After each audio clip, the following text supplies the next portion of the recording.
Coaches, Rick Stewart of All Access Coaching. I'm really excited to bring you this free video, and make sure you hit the subscribe and like button down below. And if you hit the like and subscribe button, you'll get notified when we upload new content. We're uploading 3 or 4 videos every week.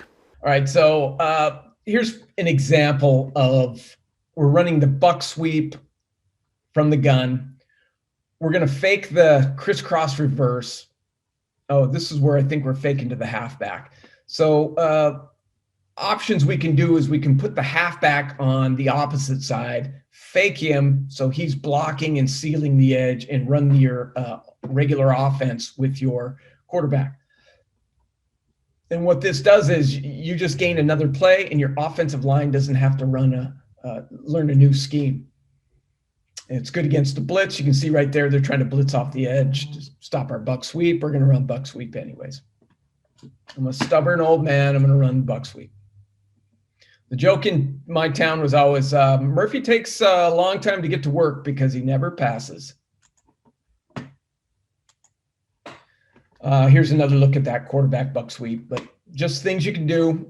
Any of your base bucks or any of your base wing T plays, you can swap your halfback and he can fill, and then your quarterback runs and you get a fill block and you get a little misdirection and you don't have to change your play. So just by formationing, you come up with a new play and you gain an advantage. So you can game plan the bunch. You can put in a halfback here. We call it the halfback. You put another tight end. I was just talking to some coaches in between sessions, and I was watching NFL football now has this. They run these double bunch routes. So pretty turkey. They have the luxury of getting 3 great tight ends out there. You put in your best athletes. It might be your fullback. Might be another tight end that you want to get playing. Might be the superintendent's son you want to get in there. I don't know. So good against the blitz, again, because you can slide across the board and you can see your receivers. You still get your route combinations that you can run that you might like if you're a spread coach. So if you get good at the buck sweep, this formation really puts them in a bind. You're already good at the buck sweep. Now you put another wing out there. That makes people a little nervous. Now you should be better because you can either build a wall or you can double team their 9 technique. So we talked about building a wall. That first session, we talked about buck sweep. So now they're pretty much going to need to do something. If you surprise them with this, they're going to probably need to overload, roll the safety down, move the free safety to the middle of the field, and then you'd run something like this, where you have you're going to put them in a bind if they start overloading your tight end wing side. So try to outflank the opponents. We'll always do that. What defense are they going to do? If they come up with some we were pretty good at offensive team, so we would get some creative defensive coordinators trying to stop our plays. And we've seen it all. One defense that was crazy was they took their front defense and they lined them 3 yards back. We just happened to have buck sweep called the first 2 in the first series twice. They stuffed it because these D linemen were 3 yards back and they just slanted whenever they saw some pull. Next series, we adjusted and we were able to run blast and stuff like that and killed them. But anyways, you're going to see some crazy things once you start get good at the buck sweep. People got to stop it. They don't necessarily want to come up with a whole new defense to stop your wing T. But they might. Okay, so this is a wide receiver throwing the ball. I think we're in an empty set on this one. So this is a wide receiver, and we're just running it. We've got the bunch formation. That's going to bring everybody over here to open this up a little bit. There's your number 2. We're going to get him kicked out. It's a good path by the quick guard. Show that. So here's your quick guard right here. Watch him. Watch how he comes flat. He punch sets and goes flat. Now he's got number 2, and now you got that little alleyway. Another thing we picked up on is single wing. Back in the old days, got a hold of Rick Darlington, was in Florida, won a lot of state championships out there. Got a hold of him. We shared some film, and he's running a little bit of the single wing. Single wing, if you're a shotgun team, is a good answer for goal line. I know you get on the goal line, you're thinking, oh man, you want to get on the goal line, you want to get in shotgun and back up your guy and hand the ball, or what do you? So this is a good answer for a goal line package for you. It's also a great answer for if you're playing those teams that are not necessarily physical, they don't like stopping the run, you can get in this and just pound.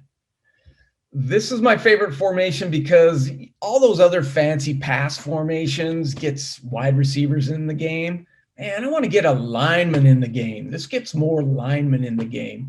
So here's what we typically do. First, a quick history. They called this guy the fullback back in the single wing days because he was all the way back.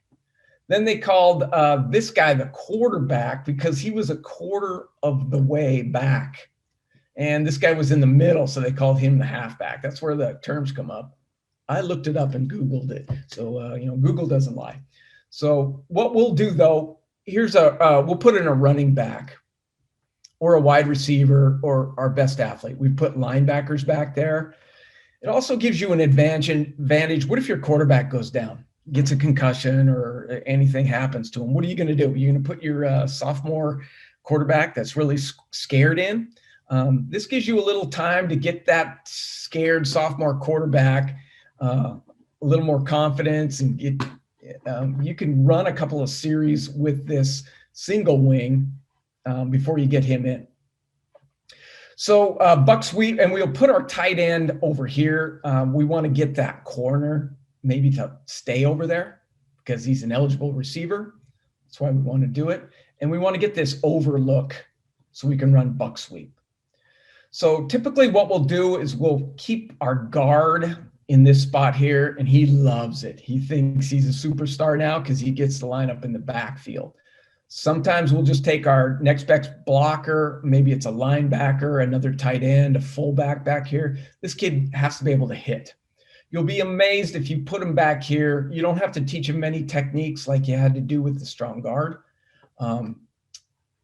Because he's at a good angle already. He's running and he's kicking out. So talking the buck sweep, you have 3 linemen.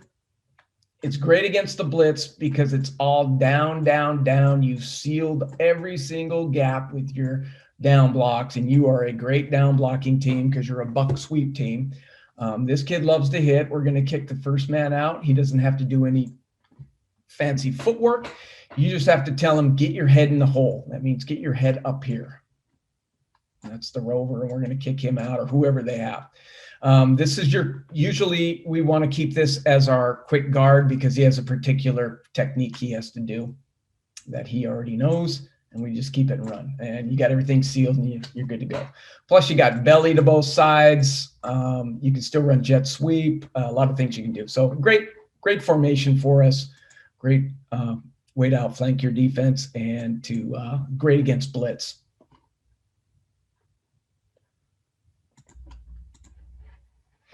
So here's a look at our single wing.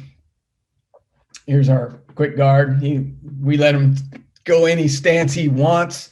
This is the stance he came up with. I like it. We're keeping it. Catch the ball, run buck sweep. Boom, boom. All right. It's a good play because you get everything sealed off. They go 9-man front. You still are good.